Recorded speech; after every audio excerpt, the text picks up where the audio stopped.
Yo, welcome to All Things Covered with Patrick Peterson and Brian McFadden, part of the CBS Sports Podcast Network. The name says it all. If you like what you hear, download and subscribe, and make sure you leave a 5-star rating on Apple Podcasts. You can also watch us on YouTube. Just visit youtube.com/all things covered. Pat, what we going to cover on this episode? Man, Mac, if you haven't watched the game last week, it was a wild finish. So we got to talk about the D-Hop crazy catch and the wild victory that we got over the Bills. But we also going to chat with one of the best safeties in the game, my boy from DBU, Jamal Adams. Listeners, viewers, you guys been following the show, you know the routine. First quarter, we usually get into chopping it up. But this week, we're going to do something very, very special because of the unique game that just took place this past Sunday between the Arizona Cardinals and the Buffalo Bills. We're going to jump right into Cardinals check-in. Like Pat just emphasized and gave you guys a sneak peek about what happened in that ball game, probably the most entertaining ball game so far this season. Clearly one of the best plays to happen so far this season. It might be the best play throughout the entire season. I know you heard of a Hail Mary, but what about Hail Murray? Why don't we rename the Hail Mary play Hail Murray because of the play that Kyler Murray made, the outstanding throw to DeAndre Hopkins, friend of the show, by the way. Shout out to Nuke. Outstanding touchdown reception. Probably one of the best passes and receptions you might see throughout the year. Pat, you were a part of that ball game from start to finish. What was going through your mind on that last drive, the sequences of plays that we saw as fans, as viewers? But you were involved on the sideline. What was going through your mind watching that last touchdown drive by your quarterback and your wide receiver? It was fun to watch because, as when those situations come up, you practice those scenarios all the time, and you never know when it's gonna show up. And it showed up yesterday, and we executed the plays that we needed to do to get in position to throw that last Hail Mary. But the good thing, it was some time left on it because we would have had a shot for a second one. But what was going through my head was like, just throw it in the end zone, give somebody a shot, because obviously, you had a defensive end coming free. I can't remember who it was, but he was coming free, had a good, clean hit on Kyler, but Kyler being elusive, being the mighty mouse that he is, broke away to his left, beat another tackle and just heaved it, about 55 yards and gave his guy an opportunity to make a play. And when he came down with it, my initial thought was, did he really just do that? You know what I mean? Because I was at the end of I was on our 20-yard line, like going into our locker room. So I'm just down there just watching it. He threw. Were you watching the jumbo Tron, or you actually watching the field? I was watching the field. Yeah. I was like, just throw it up, give him a shot. And I'd be doggone, he gave him a shot, and he came down with that, like you said, probably going to be one of the biggest catches of this 2020 season. So, we got to make the best of it. When you win games like that, you have to make sure that you relish those moments and make sure that, you make the best of that opportunity, because we could have lost that game. We could have been easily sitting at 5-4 versus 6-3 with a 3-way tie lead in the division. So we know it's going to come down to the wire. That was a game that we definitely needed, and we got a big one coming up here Thursday against Seattle. Yeah, did you have any doubt in your mind based on the time that was left on the clock when your offense received the ball and knowing they need to score a touchdown, not a field goal? Did you have any doubt in your mind Crazy thing about what could happen? Not at all. This drive. Yeah, not at all, because like I said, we go over that situation all the time. Hell, we had that same situation down 4 on Thursday, and we had that same situation down 4 on Saturday before we went to the game. So you mean the week of preparation? The week of preparation. So yeah, Coach Rogers, our special team coach, is kind of like the time management person. So him and Cliff did a great job of knowing the time that they had to work with to get in position to be able to give ourselves an opportunity to throw that Hail Mary, and it worked out perfect. And like I said, we work on those situations all the time, and you just have to be ready because you never know when it's going to show up. And it showed up, and we executed to our full potential. That's why situational for us in Pittsburgh, we used to have Situational Friday, where we, go over plays like this. It might not show up, but you need to be ready just in case it shows up. Like your coaches always say, especially as a defensive coordinator, man, you can play 59 minutes and 59 seconds of good football. But if you don't defend that 1 second, what the heck those 59 seconds, those exactly 59 minutes, 59 seconds was for. Every second, every minute matters in the game of football. Especially it's the ultimate team sport. It's the ultimate team sport. And I had opportunity of breaking that play down on CBS Sports HQ Sunday night after the ball game. And one thing that I saw Buffalo did wrong was they allowed D-Hop to have a free release off the line of scrimmage. Usually when we used to practice to defend a Hail Mary, we would have a disruptor in front of him at the line of scrimmage, being able to disrupt him, not giving him a free release to get down the football field in time to potentially be in position to make that reception. And then secondly, if you're not going to give him a free release, just send the house.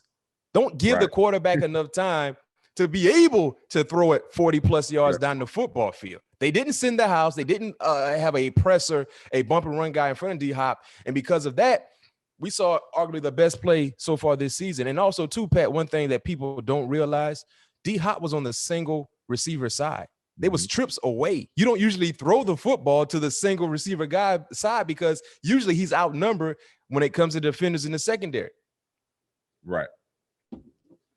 And I also talked about, and you hit on this too a few moments ago, how important this ball game was, because what we saw in your division, the Rams took care of their business against Seattle, right? So the top 3 teams, and I believe right now going forward in the NFC West, Pat, is going to be a 3-team race. And because of the injuries and adversity the 49ers are facing, I don't want to count them out, but I'm kind of counting them out, right?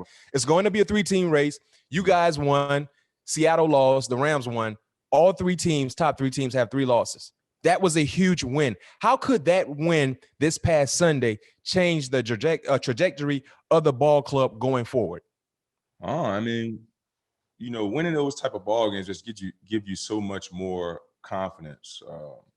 You believe a little bit more, because you had opportunity to go through those situations and win those close ball games.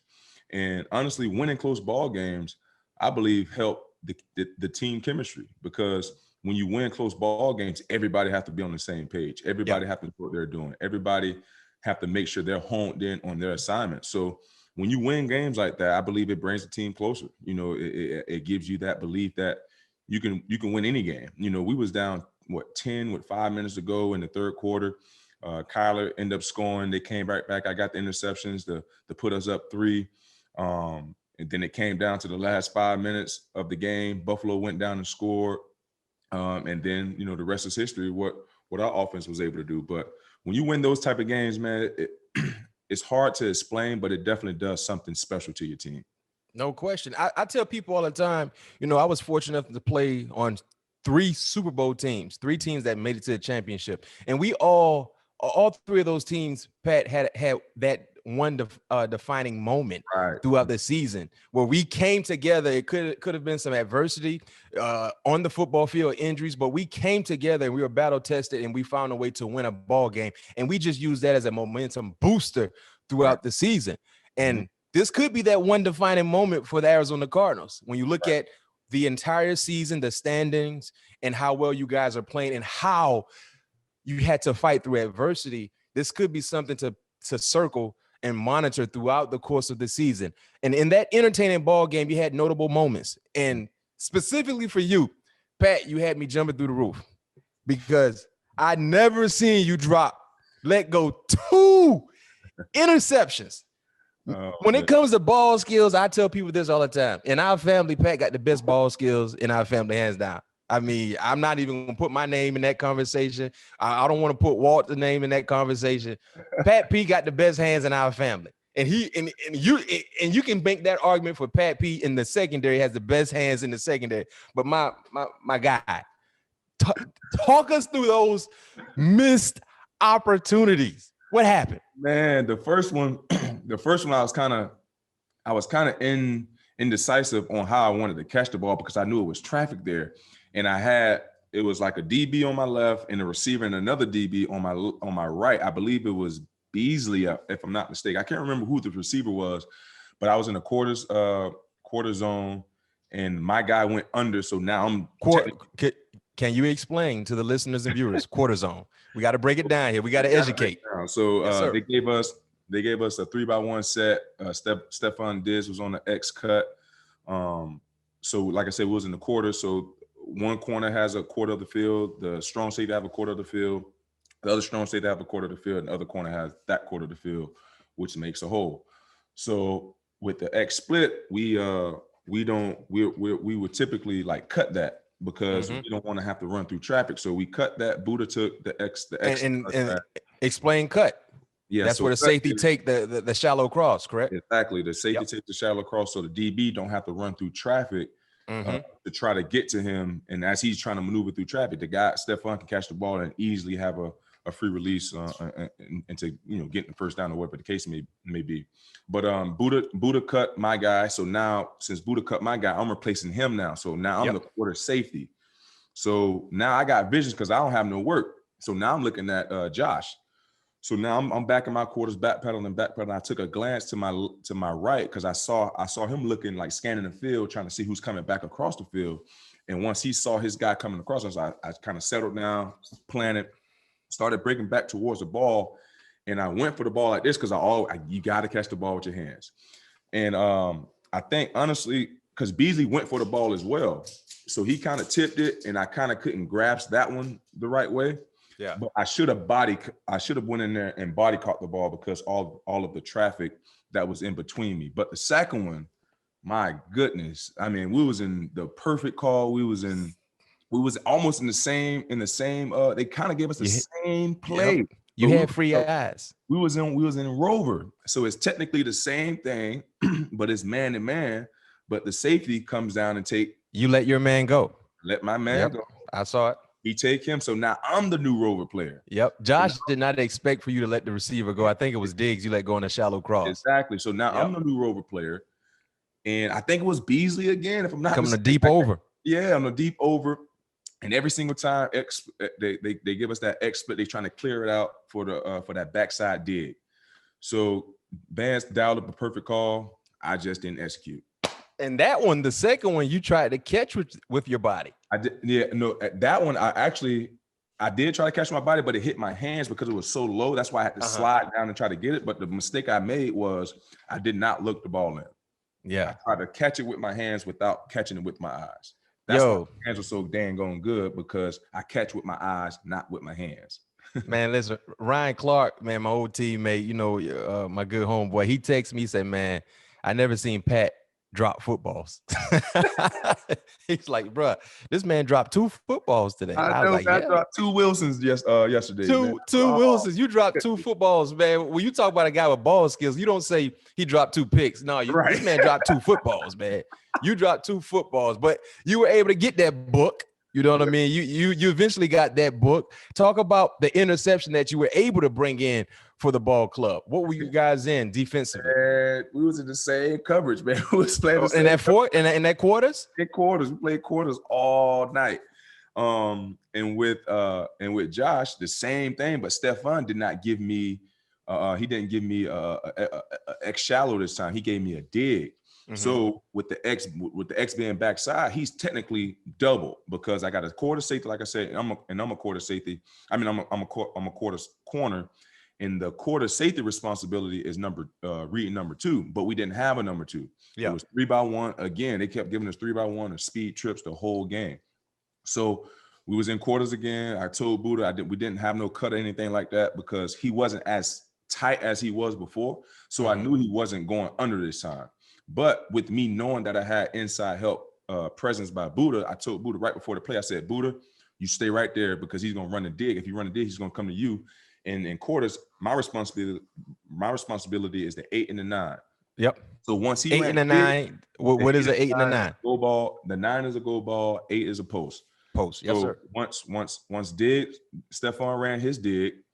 I peeled off because now he's running to Buddha. So now I'm free again. Yep. Looking back at the quarterback, he was trying to fit it in tight to the tight end number 81, and I had great vision, was able to make a play on that ball, and finally Wilson made his way to me. Yeah. Well, you know what, Pat? When you get a pick this week, because I'm going to throw it out there to the universe, I need you to get into the end zone. I need when you get the book, get into just go. Because look like when you caught the pick this past Sunday, you were looking like where should I run? Man, just get in that LSU P2 and just ride. Just ride. Just ride. No question. Just ride. Because when you caught it, I'm like, first of all, one thing about playing in the secondary, interceptions are contagious. They come in bunches. Yep. They come in bunches. And when you got your hands on 2 early passes, I was like, it's a matter of time. Yep. Because usually for us guys, listeners, this is one thing about playing in the secondary. It's almost like playing any sport, like playing basketball or playing baseball. When you do something positive early in the ball game, you know you're gonna have a good game. It's almost like a batter playing baseball in the first inning, you hit a home run. There's a good chance you're gonna have a heck of a ball game. Same thing with basketball. You get in the first quarter, you drop by 3 or 4 threes. When we play in the secondary, if you get your hands on a pass in the first quarter, the confidence is going through the roof now. It's like, it's only a matter of time. They're going to keep trying me, and I'm going to get my hands on one. I'm going to come through with a big time play. So I knew it was going to be a matter of time. And I said, just hold on to it. Just hold on to it. And you definitely held on to it. And when you're talking about playing, good on good, Pat, there's highs and there's lows. Take us through 2 plays, the Cole Beasley play and then the Stephon Diggs play, and the mentality of a corner, something that a lot of people don't understand and realize how difficult it is playing at a high level week in and week out when you're playing good on good. And sometimes you get the bear and sometimes the bear gets you, like Coach LeBeau used to tell us all the time. But take us through those 2 plays. The first one I was playing for, we was in the man-to-man coverage. I had inside help as well. So I was playing for the slot fade. I mean the pick wheel, because 2 and 3 was initially close together. So 9 times out of 10, and 2 was on the ball and Beasley was off the ball. So 9 times out of 10, you have to think that they're trying to pick you. And I was impressed. So if you go back and look at it, I try to beat him to the punch as far as beat him to the outside. So I can slip the pick and be able to get through and make it harder, be in a better position to be in a position to defend that pick wheel. The reason why I did that, because I knew I had Jordan on the inside of me. So I knew if he go inside, he's going to run right to Jordan. You got help. Exactly. So we was in one hole. So with me thinking of one hole, all right, boom, my linebacker's right here. I can play outside, heavy outside, because if he do run inside, I know my Mike backer's going to be there. But, he wasn't there. I couldn't tell you where his eyes was or whatever, but Jordan wasn't there for me. But he made a play. He made it for me, and at the end of the day, we got a lot of football to play. So I can't dwell on that play. I have to find a way to make a play back. And you know what? And you talk about that. You got the interception after that play happened. Right. Exactly. And that's what I like about great players. You know what I mean? Playing in the secondary is extremely difficult. Playing in the secondary, the only other positions you can compare to playing corner is left tackle and quarterback. You know what I'm saying? And you got to have a short-term memory. And that's one thing I like. Yeah, that play happened. And then a few plays later, you come back and get the book we talked about earlier in the show. So that's the mindset of a great player, and understanding adversity and being able to fight through that adversity. Yep. And so with the second one, we was in the man-to-man. I was kind of out leveraged. I believe we wasn't, we could have been in a better call. I felt that, because at the end of the day, me and Murph, we was playing a combo coverage because they gave us that same split that they gave me and the first time when Beasley caught that touchdown. So this time, me and Murph comboed it. So and what is combo? So what combo is, if my guy goes outside, he'll take him, and his guy, we'll basically switch responsibilities. Yep. So, but they didn't do that. So now when you plan combo coverage, you have to be inside because you have to potentially anticipate his guy coming to you. Exactly. So now I'm inside, and all he did was run a 7 on me. And I'm inside, and we're playing a 1 wide. So I have to protect my inside because I can't let him get inside. And just when he run outside, I just have to try my best to beat him to his punch. And I just slipped the 7 just a little bit too late because I kind of dissected that he was going to run a 7 because he gave me that straight stem. As I noticed he gave me that straight stem, I started easily just start stacking behind him. But the thing about Stephon is that he does in the red zone, he likes to do double moves. So I didn't want to beat him to his punch right now. And he hit you with a double. Exactly. So he could hit me with a 7 pump. So that's what I didn't want to happen. So therefore, I knew I didn't have much field to work with, and the quarterback had to put the ball in a perfect position, because if he would have put any more air on it, I would have been able to make a play. He threw it. Yeah, it was a great pass by Josh. He threw it right out of his break, and he threw it nice and low to where his receiver Diggs was able to dive and make a catch. But like you said, sometimes you get the bear, and sometimes the bear get you. The thing about my the thing I love about my job, I signed up for this, and I love that pressure each and every week. That's why I play the game. So yeah, he called a touchdown on me. Yeah, Beasley called a touchdown on me, but guess what? I got another game this week to prove my worth, and I know what I mean to this team. I know what I mean to the game. I know how much I care about my performances. So definitely look for a big performance coming up Thursday. No question. And that's the one thing that we like to emphasize here on All Things Covered to the listeners and the viewers. Football is not just about the physical nature. It's a cerebral game. You got to think. You got to communicate. And if one person is not on the same page, it messes up the flow of the entire scheme and how it's supposed to work. Exactly. Football is the ultimate team sport. Yep. You know what I mean? Just because you got the best player on your team doesn't mean you will always win. Everybody got to be on the same page. And that's one thing I love about the game of football and the togetherness that you got to display. Like that play with Stephon Diggs, you and Byron Murphy had a combo call, and you guys were anticipating something. They didn't run what you thought they were going to run, and just about being able to adjust. But when you're playing good on good, sometimes it's just a well-executed play. Oh, yeah. Well-executed play. Yep. And I can tell you this much, no question, when you look at winning that ball game, you guys were able to win the ball game, and you talk about bouncing back and getting right back into the limelight. You got another opportunity, big fella. Okay. You got another opportunity, because this Thursday night, you got a short week, a quick turnaround as we get prepared for this upcoming ball game. The Seahawks looking ahead to Thursday night. And also, listeners and viewers, make sure you stay tuned, because we're talking about the Seattle Seahawks, Arizona Cardinals this upcoming Thursday. We got a special guest joining us later in the show. Jamal Adams, starting safety for the Seattle Seahawks, will be joining us a little later in the show, so make sure you stay tuned. But when you talk about playing Thursday night football, Pat, a lot of players don't like Thursday night football. It's a quick turnaround. Sometimes your body there is not together yet. But how does it change your routine based on what you do normally for a Sunday kickoff compared to a Thursday kickoff? Typically on a normal week, you have Monday through Saturday to get your body prepared. But on a short week, and with us, we're traveling, so we have to leave Wednesday. So now you have to pretty much do, double time of what you normally do throughout your week. So like today, having you don't have opportunity to kind of clean up the tape with your team or with your coaches, but as a pro, you have to go back and watch your tape, see what you did wrong, to see how the next team is going to try to attack you. So like today, all I did was got my body work, got a workout in, did my film study, and as soon as I'm done with the show here in a minute, I'm going to look at, now I'm starting to go to break down DK Metcalf. So so a lot of it's going to be a long nights because like I said, you don't have the time that you normally have to get your body prepared or the film study and things like that. But the thing I love about it is, although it is a short week, but you also get an opportunity to rest in the hotel that evening versus playing, 1 o'clock or, you play later. East Coast, it'll be, 11, so you get an opportunity to rest in a little bit and try to get your body prepared as best as you can. And also you have to look at it at this way. If you're able to get through that game healthy, it's almost like a second bye week. You get 2 bye weeks.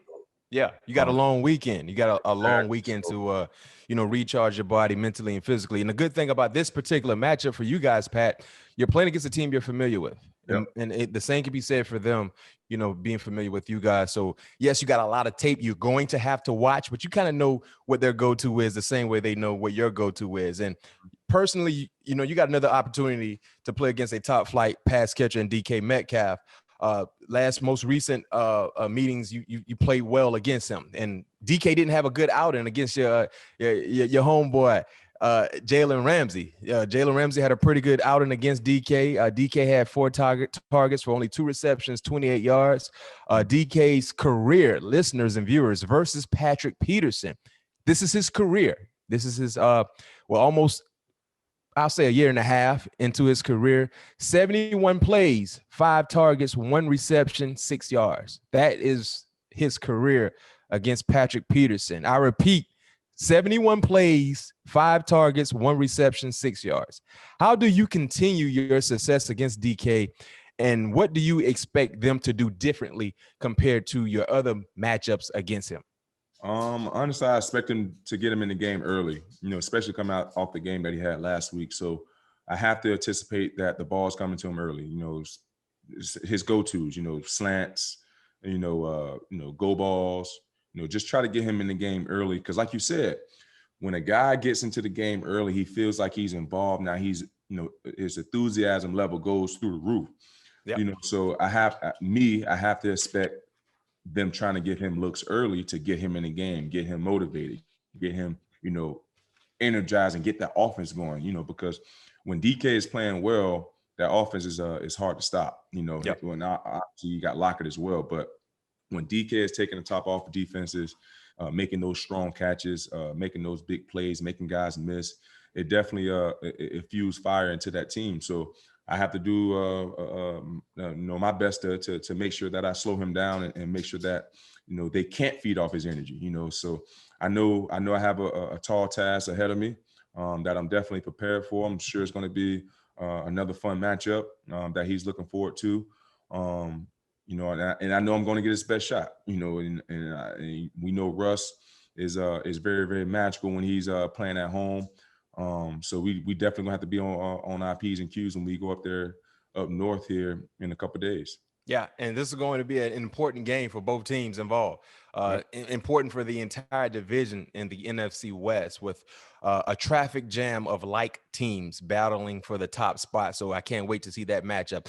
Speaking of an elite wide receiver, big body wide receiver, Calvin Johnson. I don't know if you heard about this, Pat P, but Calvin Johnson was on the recent episode of All the Smoke with Matt Barnes and Steven Jackson, which is available on Showtime Basketball channel on YouTube. Calvin was asked about who he looked forward to matching up with most during his career. And this was his response. Who did you look forward to matching up with, though, in your career? Patrick Peterson. Yeah. Them LSU DBs, man. Them boys be serious, man. It's fun playing him because Pat, he's in your face all the time. He's going to follow you. It's like kind of like the Jerry Rice, Deion, where he gonna go everywhere you go. Mm-hmm. And I appreciate that. You appreciate that that level of respect that you're getting because you're getting the other team's best defender. He's following you everywhere you go.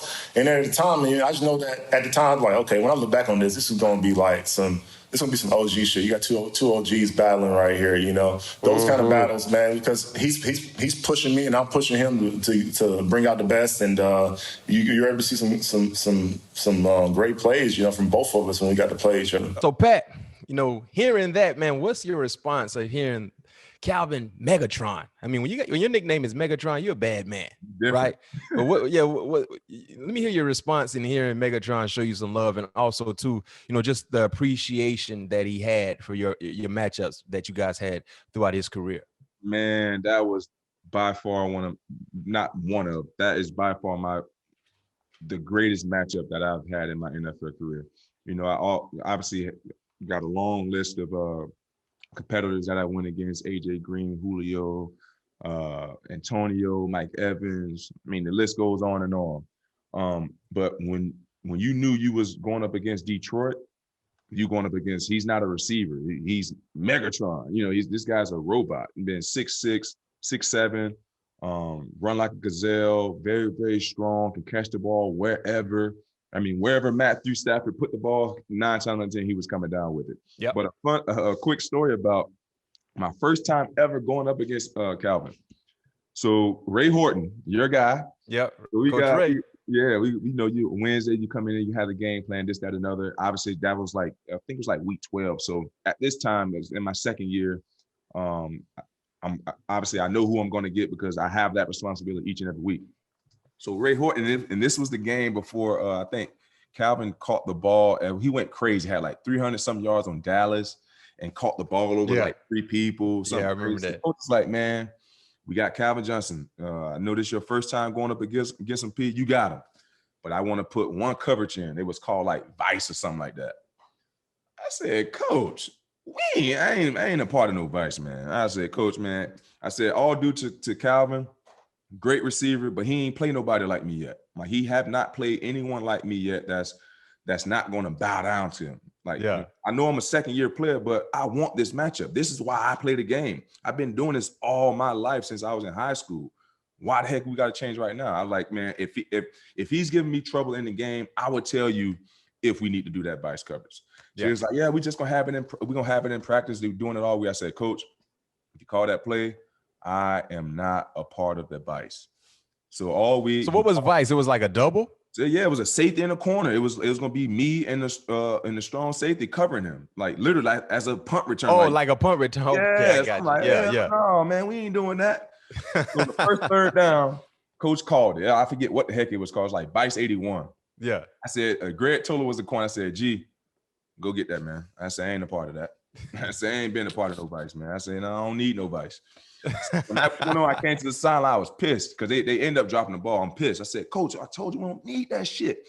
Yeah. Just let me play ball. If he beat me, he beat me. And if it comes down to the wire to where they need a score or whatever, then you can put the Vice on. But I said, let me play ball. Let me see what I got. Let me feel him. Let me get my feet wet.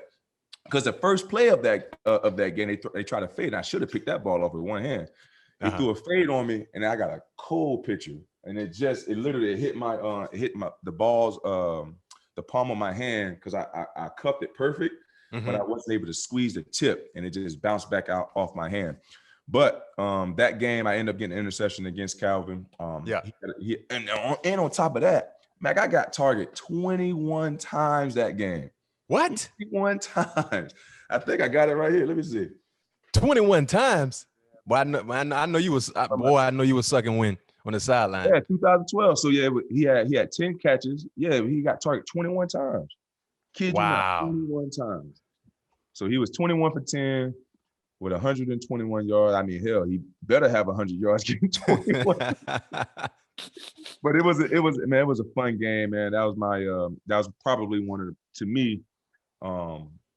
of my greatest games that I felt that I played, because I got such a high volume of targets, and I had to stay home then for 60 minutes. It wasn't like the ball's gonna come to you here, you might have 5 plays off. It was literally every drive the ball was going to Calvin Johnson. But no question. That's it. That's why I play the game, and that's why you get recognized off doing, you get recognized for what you do off some of the players that you went up against, and also the plays you made against them as well. Yeah, and real recognizes real. We say that all the time, but that's a legit fact. At the end of the day, you guys were going at each other. He was trying to score touchdowns on you. You were trying to, pick him off.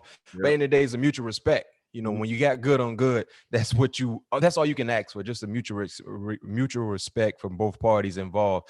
But that was definitely dope, and seeing him show you some love, and also hearing about that first matchup in 2012, a young Pat P going against Megatron. But again, listeners and viewers, you can find all the smoke on Showtime Basketball's YouTube channel and anywhere podcasts are found. Now it's time to check in around the league. Here's where we tap into the news throughout the National Football League from this past weekend of games that were that 3, 2, 1. Now it's time to check in around the league. This is where we tap into the news throughout the National Football League.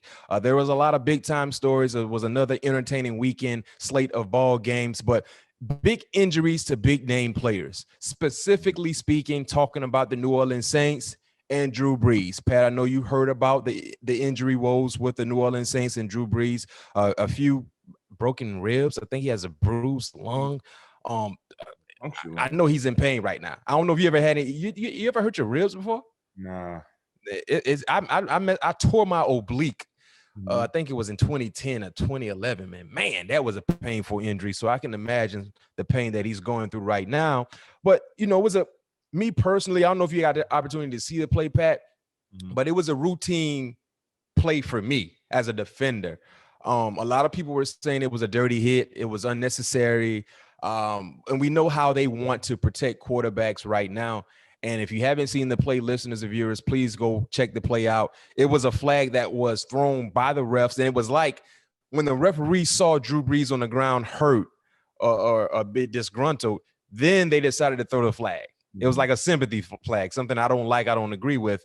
But hearing the news with Drew Brees and the quarterback woes, they're in the NFC, and many people believe with a healthy Drew Brees, they could be the favorites to win the NFC and represent the NFC in the Super Bowl in Tampa. They're a big-time competitor to you guys, but hearing the news about Drew Brees and how I guess you guys could match up with New Orleans, who knows what could happen in the tournament. If you get into the tournament, there's a lot of football left to be played. I mean, what are your thoughts about hearing anytime a team losing their top quarterback and how you have to fight through that adversity to remain relevant and competitive to try to get into the tournament? Well, that sucks because, that happened to us a couple times, a few years ago when you guys had quarterback woes, I remember. Yeah, 2014, my first year going to the playoffs, playing Carolina. Carson, I believe, towards ACL, like week 10 against the Rams or something like that. And we was on fire too. We was like 7-1 or 7-2, something like that. Ended up limping into the playoffs and wasn't able to get it done because not having your 5-star gunslinger under the gun, it can kind of hamper your offense and kind of hamper what you want to do as an offense as far as moving the ball downfield, because you got to think about it. Your backup quarter may not have the same attributes as your starting quarterback. Yeah. And I believe, but the Saints are in a very, very unique situation because you have Jameis Winston that can spin the ball. Let's not forget, Jameson was first overall. Yeah, he was the first overall pick, but the numbers that he was able to put up as far as statistically throughout the air, I believe like 40-something odd touchdowns. Obviously, the interception has to come down, but he can get the ball in the end zone and get the ball in the right hands. And I believe Sean Payton is going to do a great job on making sure that that Jameson is ready because, he did the same thing with he had to do the same thing, 2 years ago with Teddy. And those guys were still a competitive football team and a team that was out there fighting for wins each and every week. So I don't expect those guys not to be in position or where they need to be to continue to be successful. Sean Payton is one of the best offensive gurus in this league, and I'm sure that he's going to have some nuances to his offense to make sure that those guys are still rolling. And one bright spot for the New Orleans Saints right now, I think the remaining 7 ball games, they're only playing against one team that's currently above 500, which is the Kansas City Chiefs. I mean, everybody else, record-wise, they've been a bad team. So that's one positive to look forward to if you have to play some ball games without Drew Brees. And I expect to see Drew Brees miss at least 1 or 2 ball games based on his injuries, his injury that he's currently dealing with. Outside of the New Orleans Saints, individually speaking, Pat, there's a young corner that's playing some real good football with the New England Patriots. I'm sorry. J.C. Jackson. J.C. Jackson is balling, currently has a total of 6 interceptions throughout the season. He's had 5 straight ball games with a pick. He had a pick this past Sunday night against the Baltimore Ravens. I don't know if you got a chance to really pay attention to any of his game, but he's a ball-hawking guy. He always seems to be in position to come down with big-time interceptions. When you look at some of the corner play throughout the National Football League, what corners are really sticking out to you when it comes to playing real good football? Got Xavier Howard that's playing some real good football right now. Yeah, he's been balling also. Yeah, he's balling. Let me see. You got Jalen when he's out there. Jalen's always solid. Mm-hmm. Joe Hayden is having a good year as well in year 11. In year 11, most guys don't, talk about us old guys, but Joe Hayden is playing at a high level right now. I did have opportunity to see JC. I believe, who did they play before? They won that game with that. They played the Jets before this past ball game against the Ravens. Yep, I saw him playing that game. I believe that was a Sunday night game, if I'm not mistaken. I saw him playing that game. He played well. Gave up a couple of big plays in that game, but like you said, with a DB's mentality, you have to have that short-term memory and knowing that, all right, you gave up a play, now you have to go make a play. Now you have to dig down even deeper to make sure that you're in position to make that play when the ball presents itself to you again. And he's been making the best of his opportunities right now. Would you say he got 6 picks, 5 straight games with the interception? So, I mean, he's on fire. I mean, they come in bunches. No doubt about it. It's following him right now. So he just got to continue riding that wave and make sure that iron stay hot, baby. Yeah, no question. So shout out to JC Jackson. Definitely he's covering all things when he's on the football field.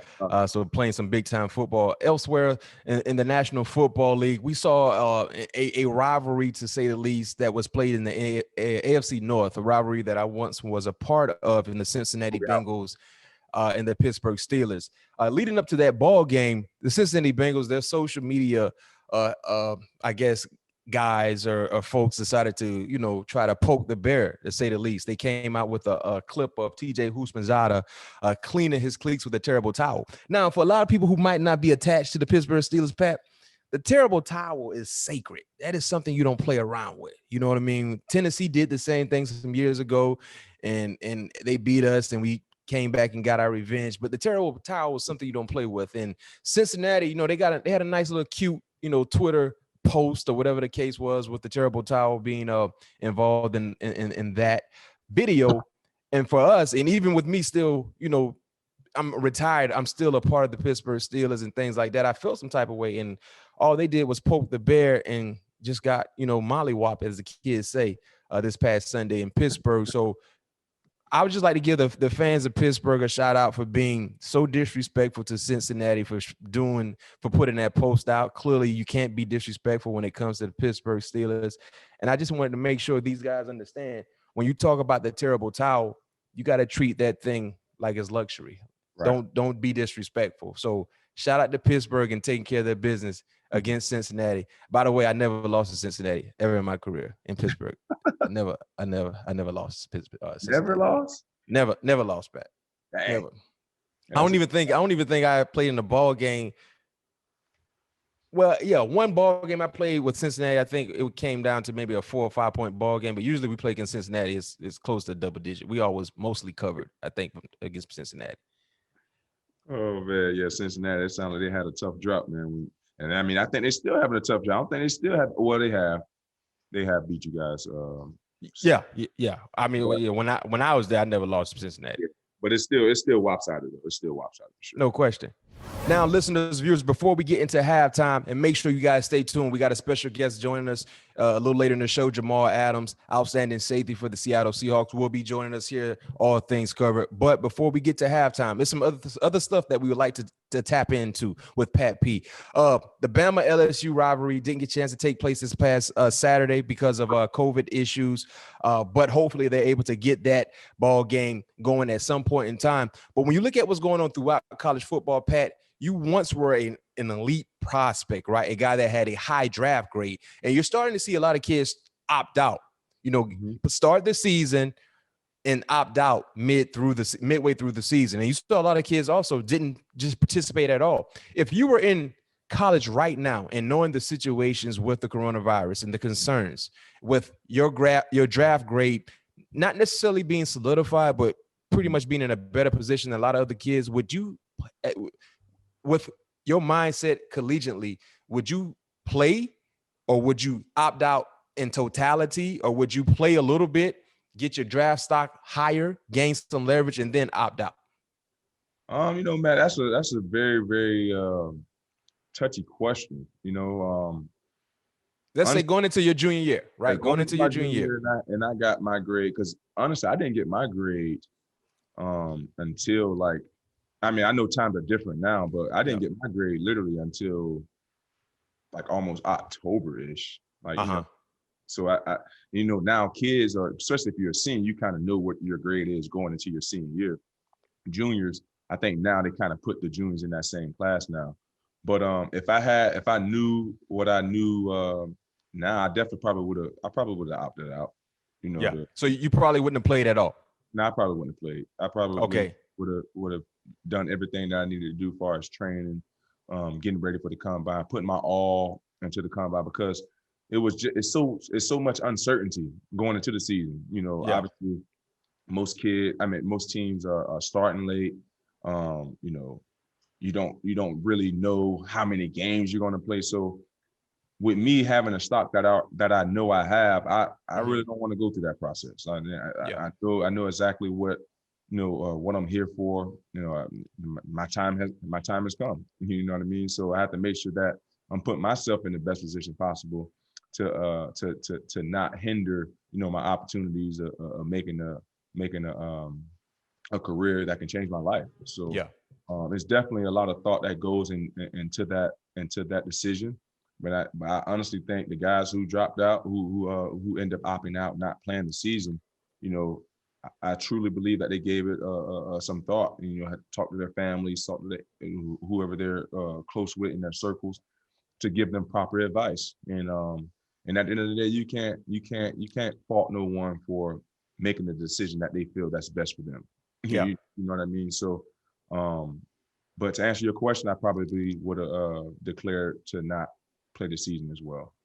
Yeah, and I'm talking about LSU, Jamar Chase, one of the best wide receivers in college football, decided to opt out. So I think when you have your draft grade pretty much solidified based on, your first 2 years of work in college football, you understand what's at stake and what can happen. So I understand where you're coming from. You're a first rounder. It doesn't really make sense. And if you need to add more fuel to your resume, and go out and put it and get it done. Outside of that, when it comes to collegiate football, it was a big week in sports just in general, right? The Masters, something that I know you were tuned into. Dustin Johnson dominated, right? He wins the Masters, finished 5 strokes ahead, second. DJ's first ever Masters title, second ever major title. I mean, he set a scoring record for the tournament at 20 under, 268. Your thoughts about Dustin, like coming in and just dominating? Were you surprised to see how well DJ played? Not at all, man. That's typical DJ. DJ's just so smooth. Don't have a care in the world, just enjoying a fun round of golf, and he don't make mistakes. Dustin hit fairways. Hit fairways. He make putts, and he's probably one of the best wedge players in the game. The way because he hits the ball so far, so nine times out of 10, he's only having like gap wedges in his hands, hitting into green. So that makes the game so much more easier for you to go out and dominate the way that he did. I think he probably had 2 hiccups on that on Sunday throughout his whole tournament. And I believe he had bogeys back to back. But after that, he turned it right back on. I believe within those 5 holes, he ended up getting 3 birdies. Yeah. So that just goes to show, how well and how dialed in that he was when he was at the Masters this weekend. It was fun to watch him do his thing for sure, and just see how composed he was throughout the whole tournament. Just nothing did not faze him one bit.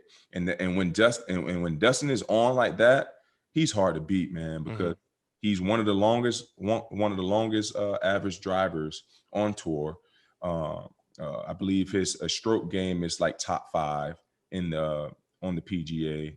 The guys he just have an all around solid game, and it was definitely happy to see him finally get his first jacket.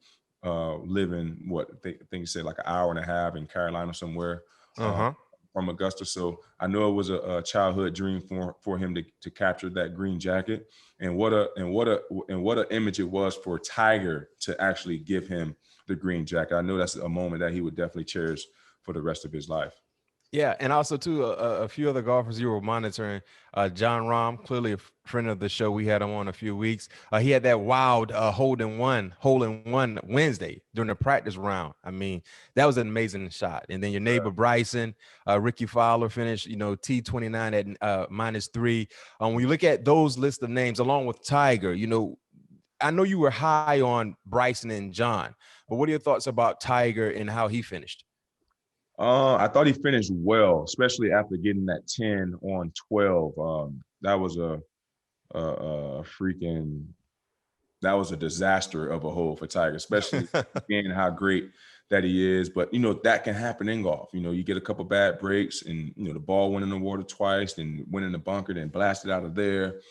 So it just goes to show the difficulties that, you know, Augusta have, especially they always say the tournament starts at 8-man corner.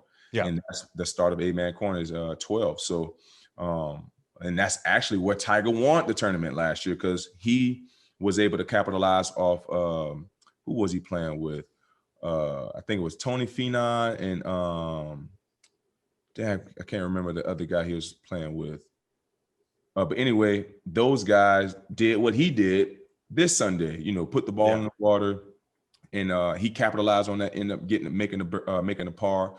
And the rest was history after that, because at that point, Tiger was down. I believe he was down 2.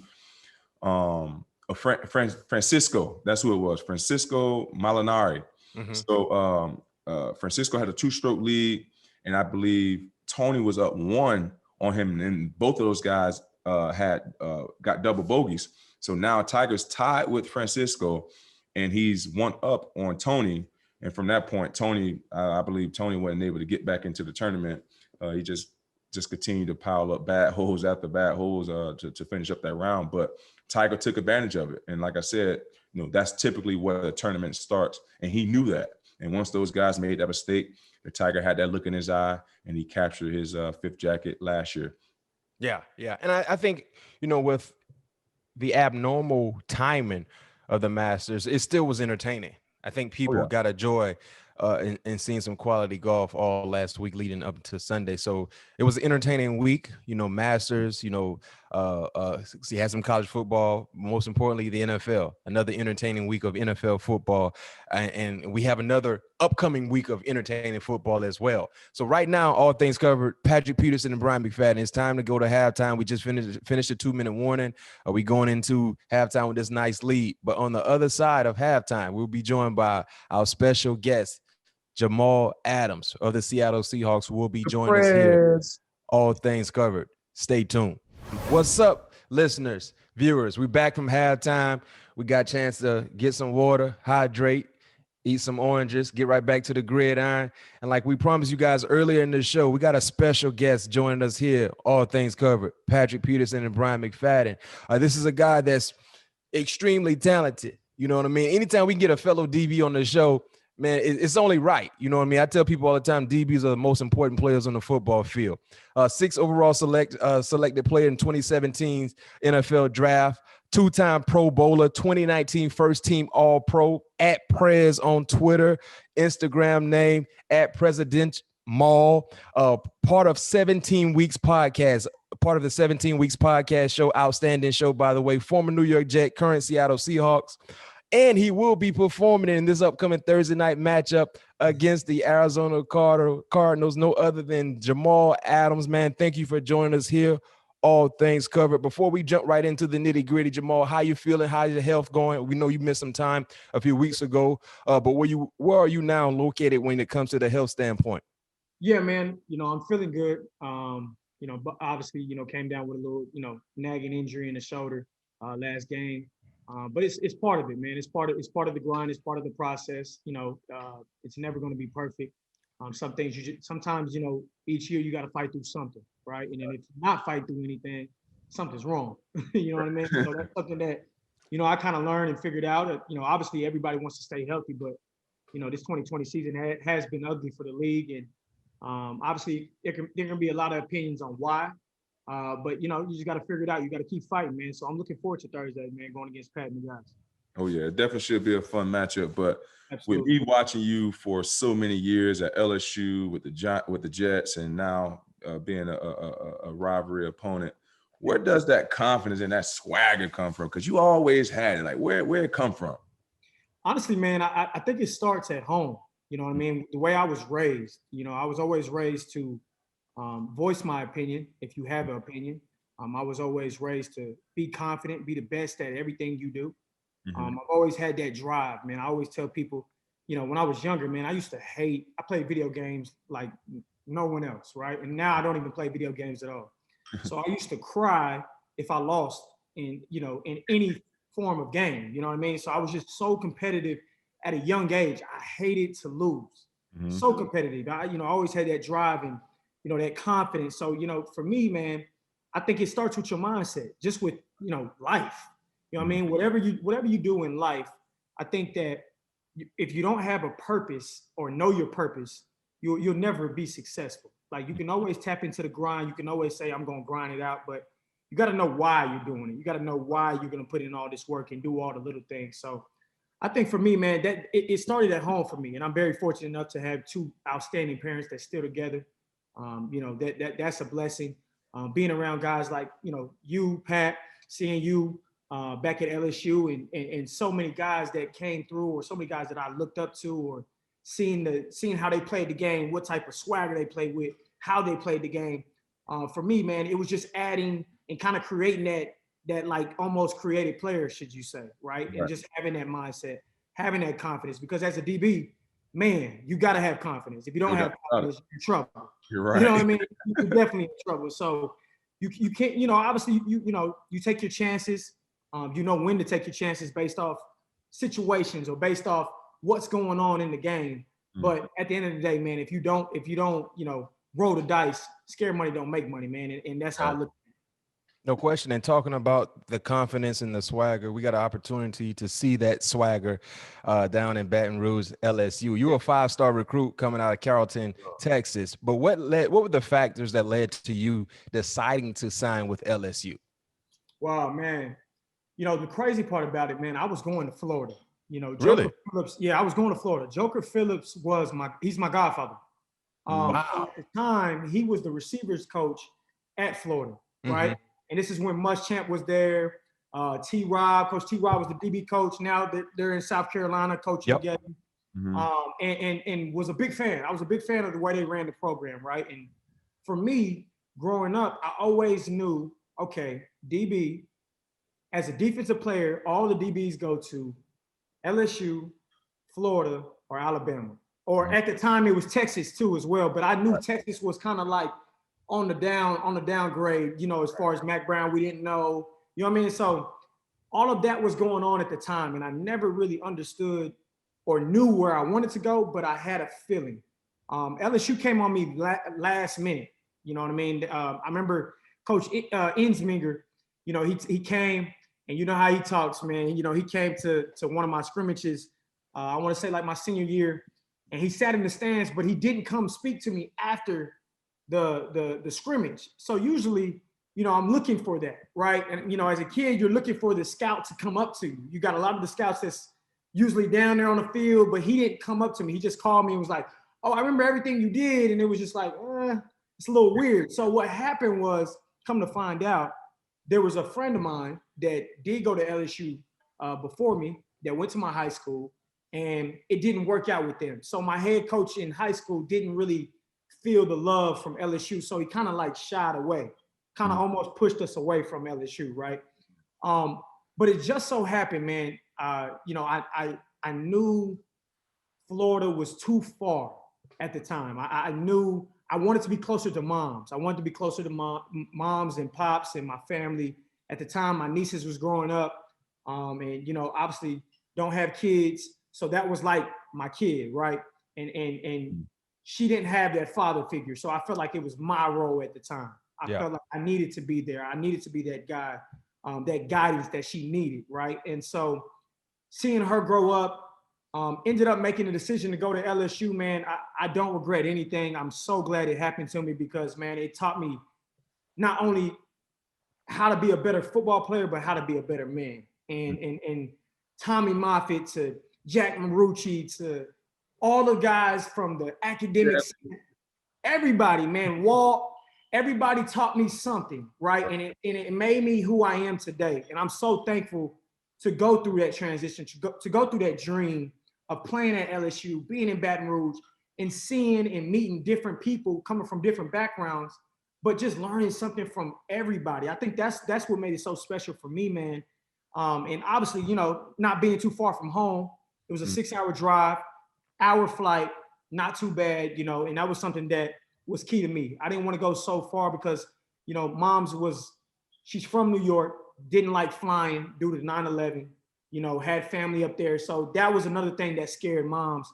And I wanted to kind of respect that. You know what I mean? She's a lot better now, but at the time, she just wasn't feeling it. And, you know, moms always get what they want. You know what I mean? But just so happened, man, long story short, just so happened, Much Champion them got fired. Who would have knew Les Miles would have got fired my second year? You know what I mean? No one would have knew that.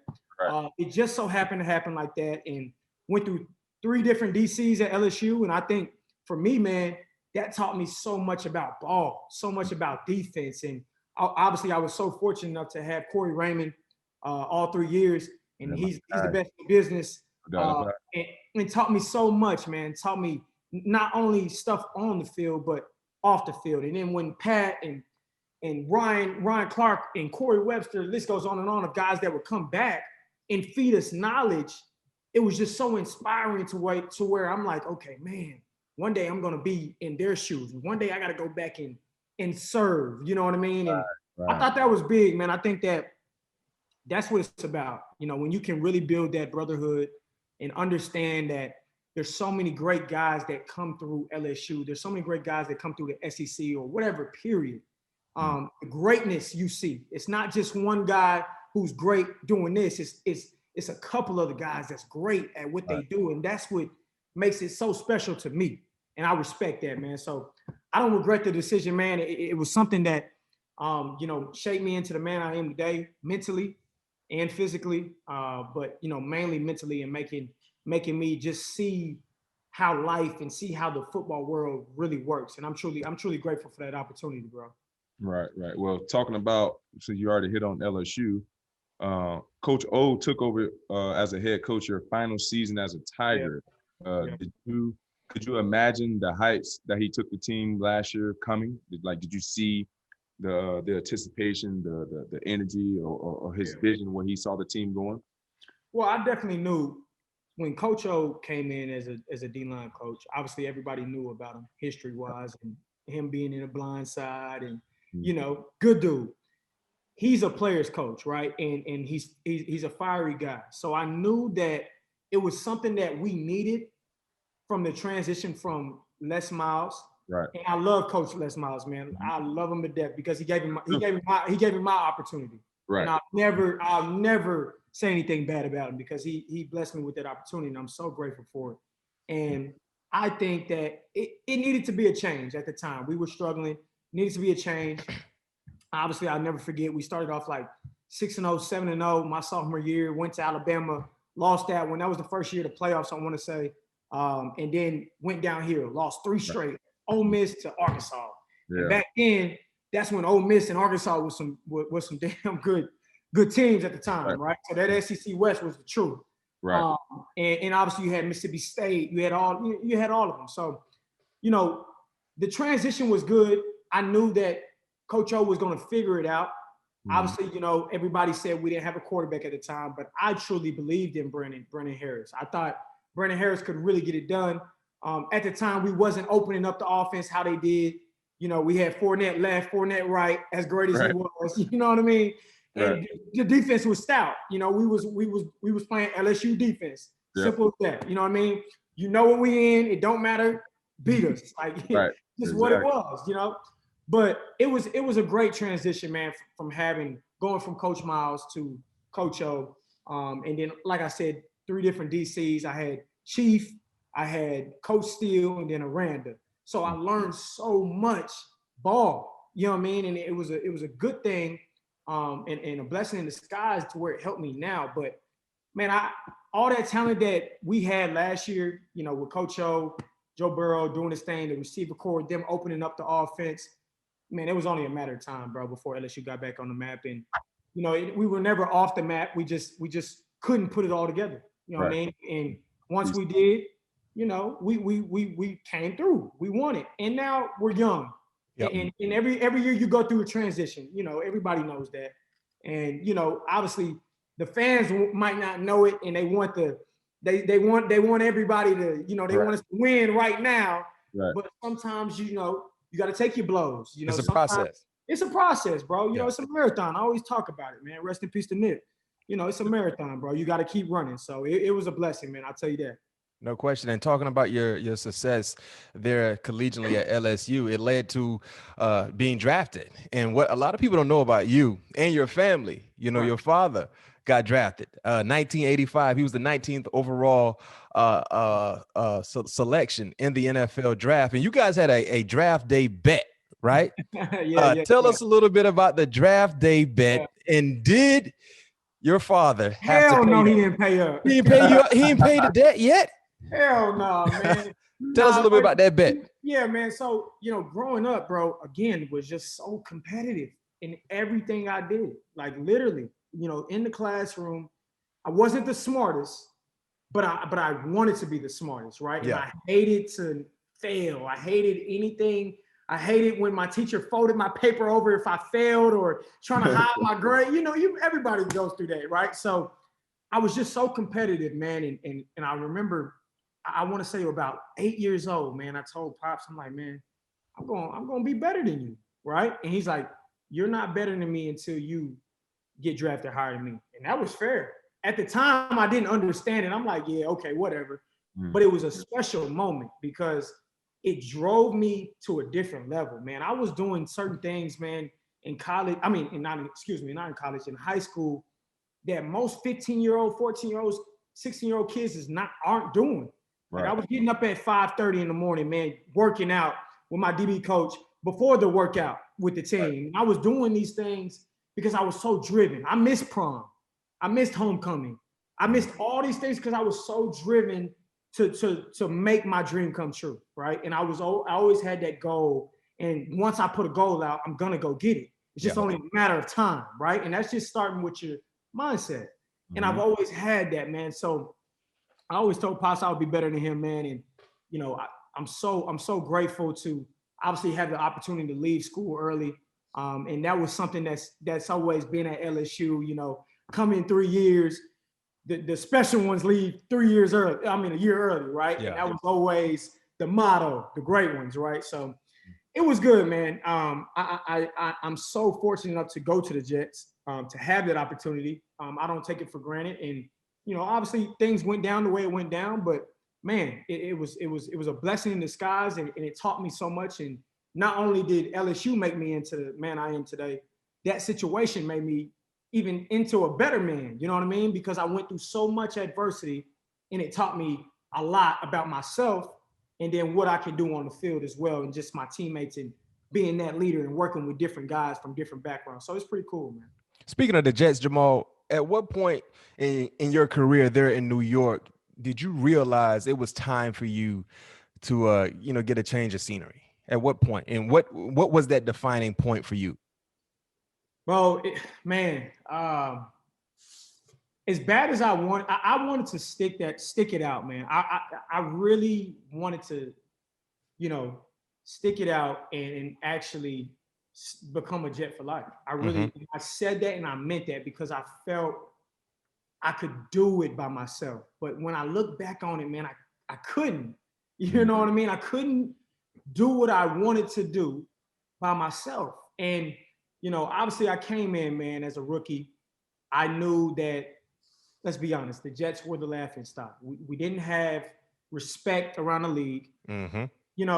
People didn't respect us in the media, whatever. I remember walking into that locker room and guys was getting cut left and right, top guys. I remember Eric Decker getting cut right off the rip, like first day. And I'm walking in like, whoa, what's going on? I'm a rookie, right? And I'm walking into all of this, and no shade on Eric Decker, much respect to bro. But just walking into that and guys getting cut left and right and kind of seeing how this was really working. I never had a vet, that showed me the way. I never had a Pat P that showed me the way, right? It was me and Marcus May, and we were learning off the rope. We were thrown into the fire, bro. Todd Bowles threw us right into the fire. Denard Wilson, who's still there, the DB coach, one of my favorite coaches of all time, taught me so much about the game. And, we were thrown in the fire, and we had to grow up quick, right? In my rookie year, bro, I was just running around. I was making some plays here and there, but I was just running around, just eyes bad, just, you're out there. You know what I mean? You think you playing rat ball. You think you know ball, but you don't really know ball, right? So I knew it was time for me to kind of move on when my last game in Buffalo, mind you, I had a high ankle sprain, 2 games prior to the last game, and I missed the 2 games, right? So I wanted to come back because I wanted to finish. I didn't know what my future, like I didn't know what it was gonna hold, but I knew that something possibly could happen. Either I'm gonna force them to pay me, or they're gonna let me walk, right? And for me, I never asked them to be paid. I simply told them, hey man, if you guys want me here to be a Jet for life, you're telling the media, you're telling the fans, let's sit down and talk, right? This is after the fact they told me, hey man, you know, we want to offer you, this is during the Pro Bowl. We want to offer you the last Pro Bowl. We want to offer you a extension and we'll talk. So they kept kind of feeding me, okay, we'll talk this time. And then boom, that didn't work. They pushed it back and then they kept pushing it back. So then it was like, okay, they're playing this kind of game. So then when they kept doing that and kept jabbing at me, I was like, you know what? I want to be paid. Like I'm not gonna go up there and continue to suffer, you know, going through losses, countless losses every year, unless, you know, I get paid, because I wanna win. You know what I mean? That's what it was about. For me, it was like, okay, if I'm gonna be the franchise player, which they didn't like that, you know what I mean, as a safety. Yeah, you're not supposed to be a franchise player. No. That's not supposed to happen. Yeah, it's not supposed to happen. It was almost like, whoa, okay, this kid actually, he might be a franchise player. Right. You know what I mean? So they were more so shocked that, whoa, it's not a quarterback. It's not, something's wrong. So I felt I was being so disrespected by them, and they bashed my name and said I was a bad teammate. I was this and that. And it was just like, bro, I did everything to support the Jets on and off the field. Even when people were talking down on us, I was like, no, man, we're going to be all right. Like I was bringing the juice back into the Jets. Like no one was, my rookie year, no one on TV was talking about the Jets. Nope. No one. Nope. Absolutely no one. If you literally go back, absolutely no one. My second year, juices started to fly. Okay, started to get a little swagger. And then the third year, it really started to ramp up. Got Le'Veon over there, CJ Mosley. And man, it was forming, should I say. But things broke down, man, from top to bottom, bro. Like it's just not, it's more than what people think. Like it wasn't about, oh, Jamal's being selfish. No, Jamal's not being selfish. Because at the end of the day, this is all business. Yep. Jamal was looking out for himself and his family, right? Just like anybody else that has a job, they're looking out for their family. And they brought the contract extension to you. Right. They brought it to me. That's what people do. This is something people don't know, right? You're filling us in. And that was something, bro, at the time, it was like, bro, I'm not even going to fight fans or fight people of what they're saying about me, because at the end of the day, I knew the truth. Yeah. Because I had everything on recording. I knew everything. Every time my GM was on the phone with my agent, I was on the phone. Yeah. I just didn't say nothing. I was muted. I heard everything he said. Everything. And for me, bro, it got to the point to where, like, let me go back. That Buffalo game, the last game, man, we finished 7-9, right? And we came into the locker room and everybody was happy, clapping it up. And it was just like, what do I really want? Can I stand this again? Because, bro, I fought depression in New York, bro. And I'm man enough. Really? I fought depression, bro. Wow. Oh, but there was so many, there's been so many times to where I've came home after a tough loss, and just sat in my room, bro, in the dark. No phone, no TV. And Pops would walk in and be like, hey man, you all right? I just be like, all right, I'm good. He hated to see me like that. It killed my Pop so much. Come to find out, he was calling my agent at the time and saying, hey man, I don't like seeing my son like this. I need him out of this situation. So it got so bad to where it took a toll on my life outside of football, to where I had to make a move. I had to get out there because I knew what I wanted, and I wanted to win. It's simple with me, bro. Like money's a plus, like, but I love the game of football. This is a kid's game, but we make king money. The money's a plus. I love what I do, right? Yeah. And I've always been driven like that. So for me, bro, like it was just little stuff like that where it was like, man, they do not want to win. Right. And I was sick of hearing the rebuild year. I was sick of hearing that because I was like, man, why not now? What are we waiting on? Like, I get certain pieces, you got to pay. I get it. But what are we waiting on? So I felt like, okay, if you guys feel I'm the face of the franchise, if you feel you want to make me a Jet for life, pay me and let's start this thing right. Because you didn't pay anybody else. Nah, they had money available. They had money available. Yeah. So therefore, I was like, okay, something's not right. So come to find out, Joe Douglas told me, you know, after he told my agent after the trade went through that they weren't going to pay me until 2022.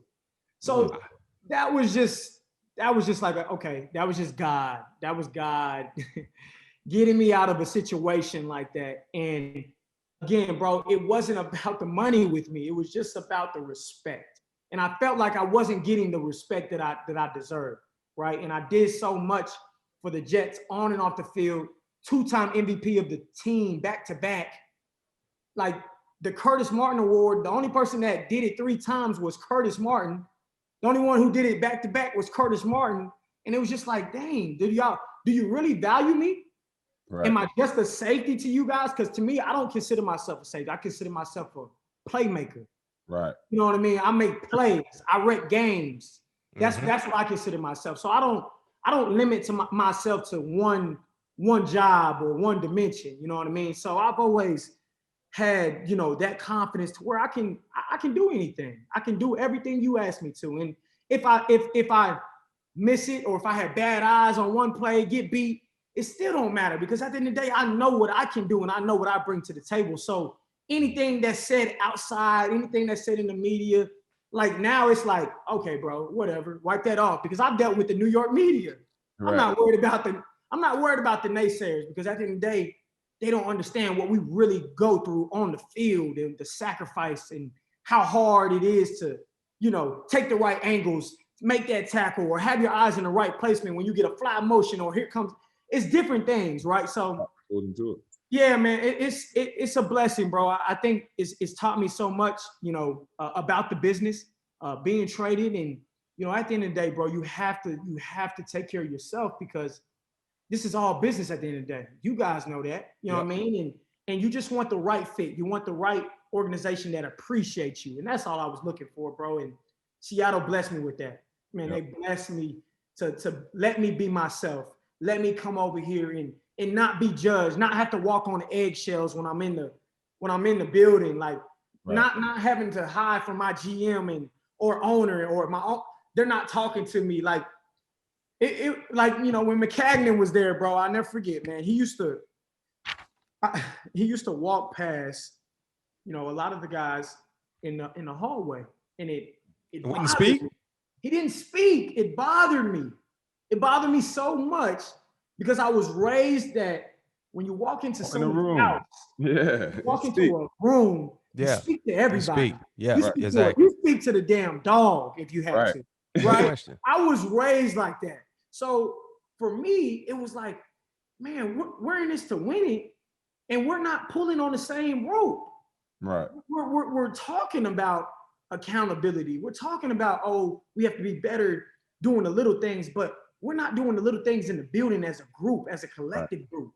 And it starts from top to bottom. No question. You know what I mean? And it was so much negative, bro, that it fed and it went to other guys that didn't have strong mentals to where they couldn't fight it. And then it came on to me, and I had all this pressure on me, and I was like, man, I can't do it anymore. Right. I knew I couldn't do it when moms called me and said, son, I don't want you there anymore. I knew it was my time to go.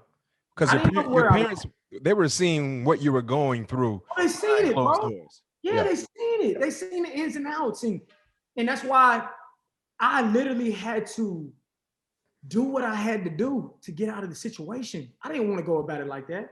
Yeah. But that was the only way out. Right. They didn't even want to let me go. Joe Douglas called before the trade and said, Are you sure he wants to go through this? Are you sure he wants to go through with this? After I done told a little bit of a lot, of what's going on. Right. And they didn't even want to let me go. And bro, it was more my mentals, bro. I was like, listen, I can't do it anymore. Mm-hmm. I can't fight it. Yeah. I love New York. I love the fans, bro, but I couldn't fight it. It was so negative, and I couldn't do it anymore. It was taking a toll on my life. It was taking a toll on my family. You know what I mean? And the relationships that I had, it was killing me. But man, I had so much respect for the people that I did work with, that we had a connection over there. I knew everybody in the building. That's just like at LSU. I knew everybody in the building because I think that's important, right, to know everybody in the building, because when you do that, that's where respect comes, and that's where you learn the ins and outs of the organization, right, or whatever, the business, or whatever you want to call it. You know what I mean? So it was tough, man. A lot of people don't understand that, I went through a lot of depression, man, fighting it, and just trying to go out there and make plays. And I was so hurt to see everybody flip on me. That was one thing that I was like, man, this is how they really felt about me? Yeah. A bad teammate? Yeah. Like, come on, bro. Not me.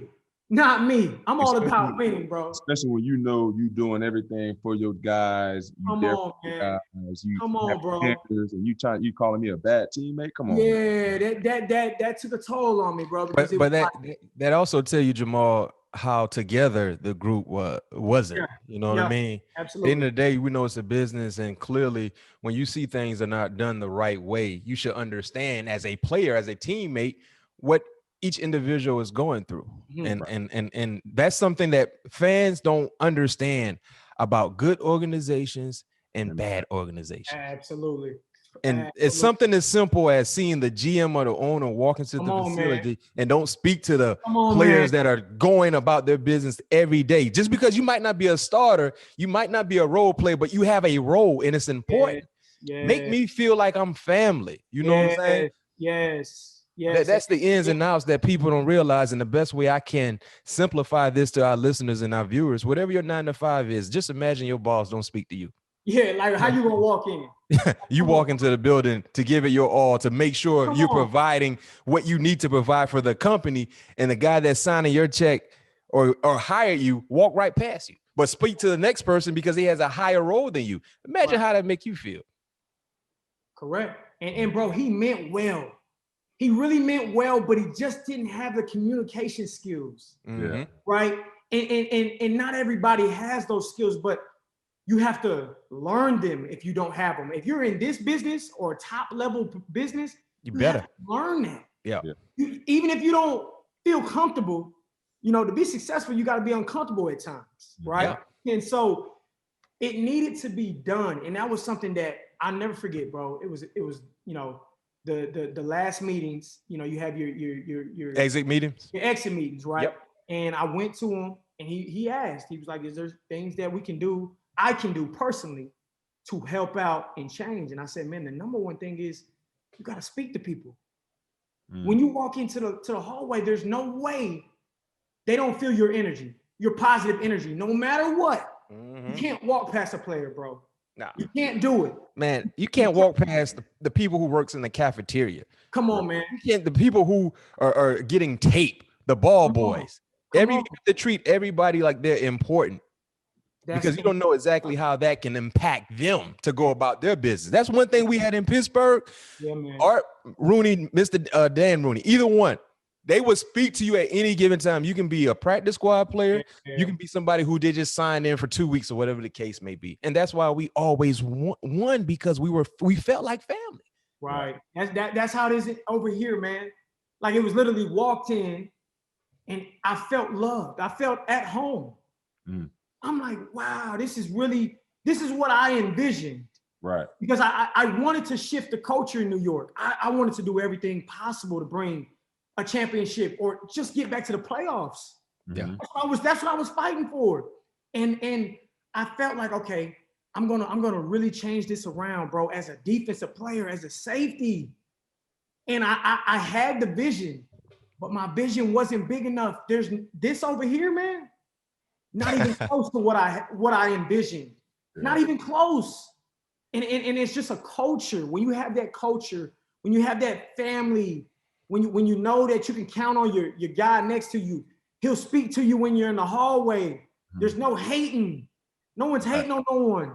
You know what I mean? Like, we're in it to win it, right? GM comes down, he talks to you all the time. He's joking with you. Pete talking to you, joking with you. Cafeteria guys feel important, as they should, right? Because they're putting fuel in our body. That's important. Right.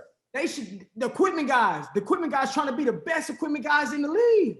Right. Putting us in the best uniforms, making sure everything is perfect. Yeah. Like, that's important, bro. The littlest things that mattered to me. And when I came from New York and then coming over here, it was a total shock. Yeah. It was like, whoa, this is how the NFL is supposed to be. This is how they're supposed to take care of you. Right. Okay. Right. This is the dream that I was dreaming. Makes sense now. It makes sense. Yeah, well, man.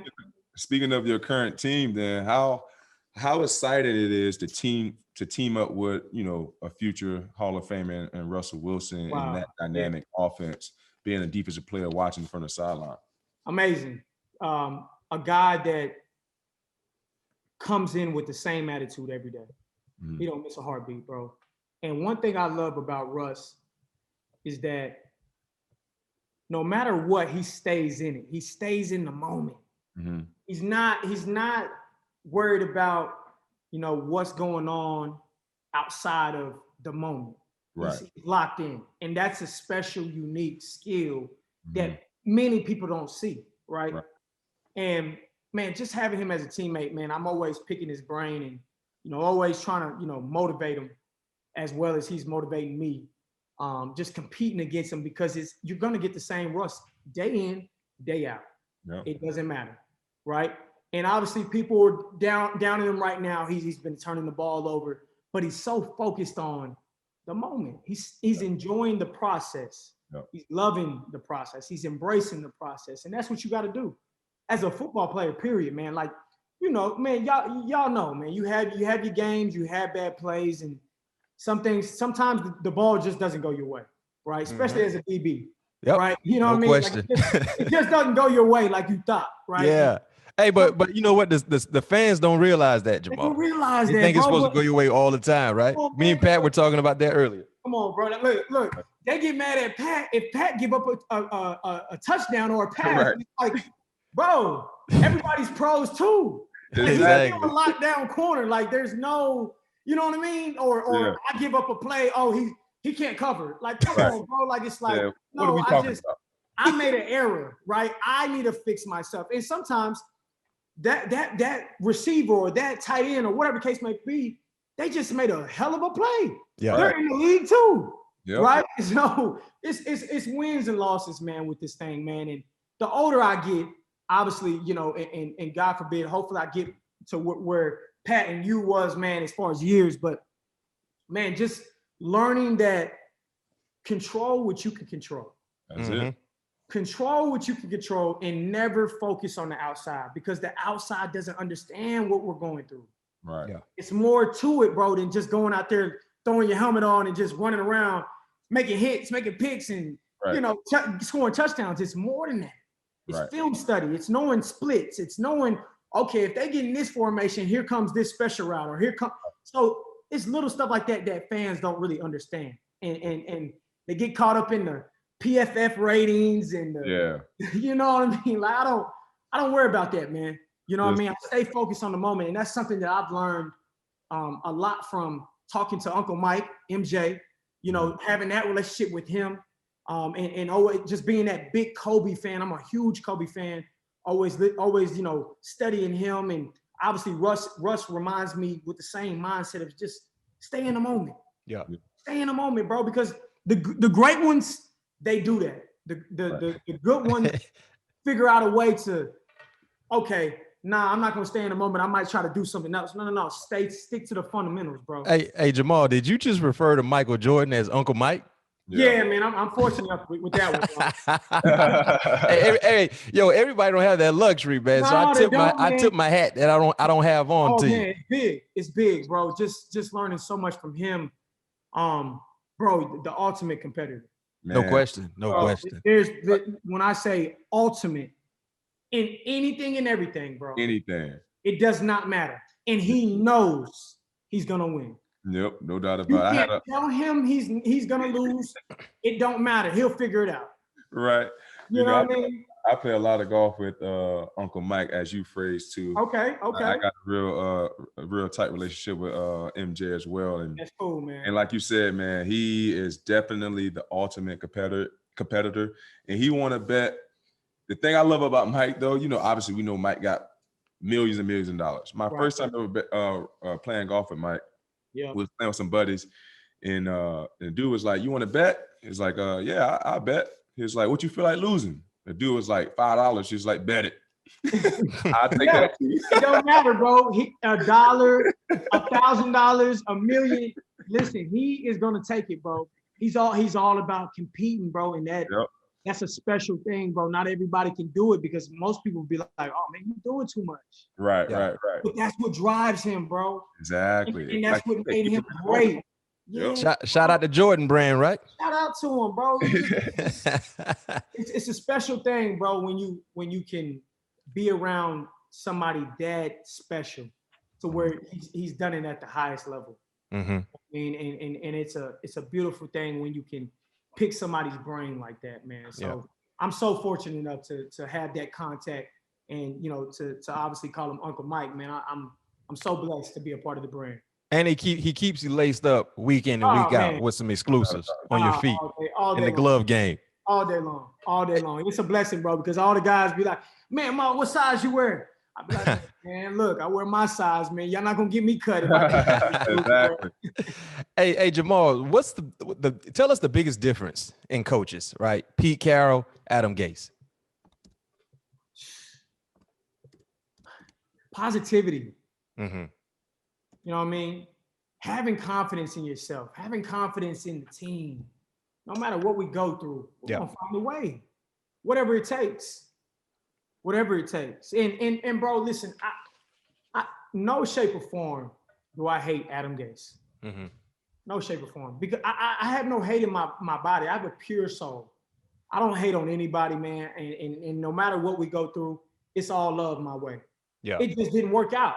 I just didn't feel he was the right coach for the organization, and I didn't feel he was the right coach for myself.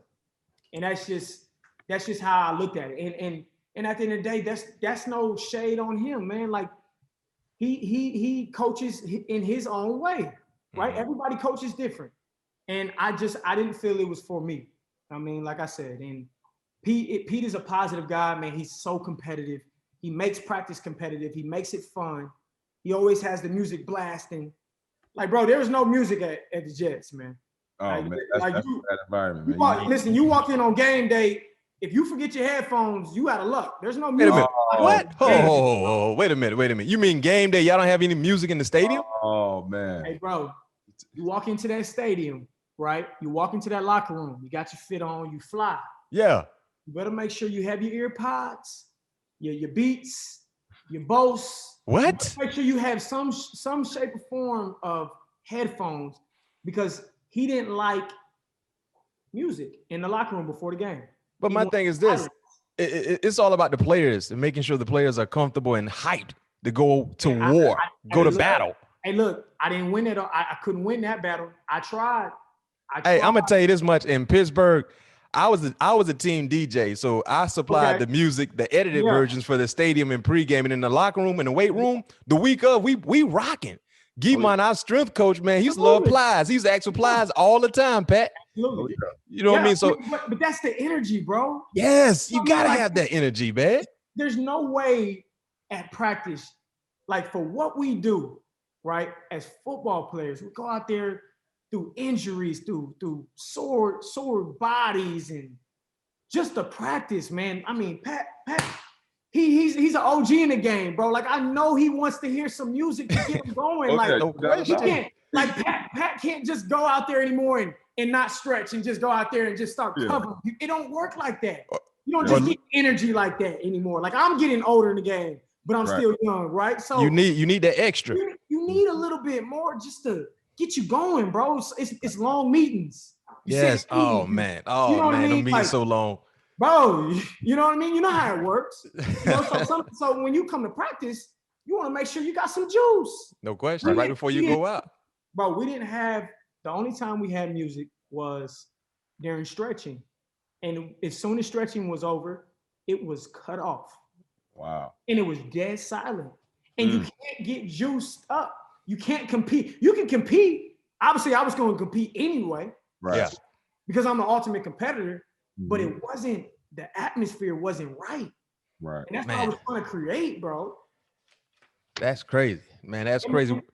Man, well, hey, you're in a better place right now. It seems to be. God is good. God is no good. question, no question. No hate to that organization, man. It just didn't work out, like you said. It just didn't work out, bro. Yeah. It just didn't work out for me. It wasn't for me. I'm forever grateful for the 3 years and them, giving me a chance. McCagnon and Todd Bowles drafted me at 6.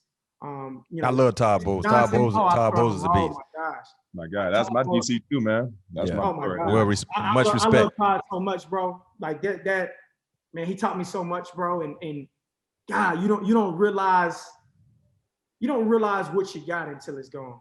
Yeah, man. Yeah. Ooh, criminal, man. God, Ooh, criminal, dog. Oh my gosh, bro. On and off the field, man. He's a bad boy, as we call it. Right here all the time, dog. He's staying mellow, bro. All the time. Staying mellow. Smart guy. Yep. Man knows the ins and outs of how to call the defense. Man, I had so much respect. Him and Denard Wilson and obviously Corey Raymond and my high school coach, Coach Hurd, they taught me the game of football, bro. Yeah. And I'm forever grateful for them. They did a great job. Before we let you go, clearly we got to jump into this Thursday night primetime matchup, man. We got two guys. We got two guys. Y'all boys friends now. We're gonna be enemies in a few days. But tell us, you didn't get a chance to play the first matchup. You know what I mean? You were injured. So this will be your first matchup against the Cardinals as a Seattle Seahawks. But what's going through your mind right now, getting ready for this much anticipated ball game, because there is a lot at stake within the division. Absolutely, bro. Man, one thing I figured out Sunday that damn, this division is damn good. And if you don't show up, you're not gonna come out on top, man. Right. Damn, this division is so good, full of talent, and that's what I always wanted it, bro. The ultimate competitor wants that. You want to play against the best week in, week out. You always want to do that. And big game, have a lot of respect for this group coming in. Obviously, Pat, Cliff, K1, D-Hop, Fitzgerald, all of them, man. I have so much respect. Buddha, man, it's gonna go down. I'm gonna tell you that. It's gonna really go down, bro. It's gonna be a close game, man. A lot of jabs, haymakers, man. Whoever wins the turnover battle is just gonna win. That's how it happens. Yeah, good on good. It's good on good, bro. It's just how it works. So, man, I'm excited for this opportunity, man. But for me, obviously a short week. It's about getting my body right. You know what I mean, and getting my mental right. Understanding what's at stake. Understanding it's a big game because it's the next game. It's the next opportunity. You can't make it bigger than what it is. Thursday night football, right? But you can't get caught up in the moment. You just got to stay focused on what's important, right? And Pat knows, man. It's all love off the field. When we play each other, we're going at it. We're the ultimate competitor. We're going at it. Obviously, I'm watching him. He's probably going to be watching me. But at the end of the day, we're trying to come up on top. That's just how it is, man. And I wish them nothing but the best. I'm going to be talking my shit, man. That's just who I am. But I'm excited, man, to get out there and compete against them boys, man. So I'm looking forward to the matchup, bro. Hey, Pat P, y'all. I mean, I know y'all boys, LSU boys, and everything, but y'all put anything on the line? A nice expensive meal, or some golf clubs, or what's up? We haven't even talked about that. Yeah, what's up? Prez just started playing golf. I saw you picking up. Yeah, man, I'm working a year ago, right? Yeah, I'm working on it, bro. I've been taking a little bit of lessons, man. I got to get my swing down. Man, y'all got to put something on the line, man, for the listeners and viewers, man. What's up? It could be a nice, friendly wager. You know what I mean? What we'll do is we'll do like Skip and Shannon do, man. I'm a Sprite guy, so I put a case of Sprite on it. Hey, well, I'm a root beer guy, so all right, man. That's cool with me, bro. All right, bet. That's cool with hey, me. One last question for you, Jamal, and Pat gonna take us out. Yes, sir. Yes, sir. When I was in Pittsburgh, of course, old-fashioned football used to be 907 drills, and then we used to have a drill. It was backs on backers, and then Coach Tomlin started to implement the secondary guys on running backs. Okay. And one thing I love about your game, bro, when it comes to blitzing, you don't see no man. Yeah. And when it comes to running backs trying to block you, I think the best play from you, from what I appreciate, is when Saquon Barkley tried to block you, and didn't stand a chance. Is there a running back that can block you when it comes to blitzing? No, but if I give him my chest, or I make a wrong, I don't have my plan right, should I say, before I am blitzing, and they know, then they can get me. But to me, I feel like I've always prided myself, man, and I've always been like this, bro, since high school. And my coaches always told me, bro, from high school all the way up to now, don't get blocked by a receiver. Don't get blocked by. I've always prided myself on that, bro. So, you know, I take pride in little things like that, man. I think that's important because that's a mindset. Yeah, I noticed that when receivers are trying to crack you in the box. Yeah, I don't believe in that, bro. Obviously, I got Larry coming in town, man. It's gonna be the first one, obviously, man. But you know, I'm looking forward to the match. I fear no man.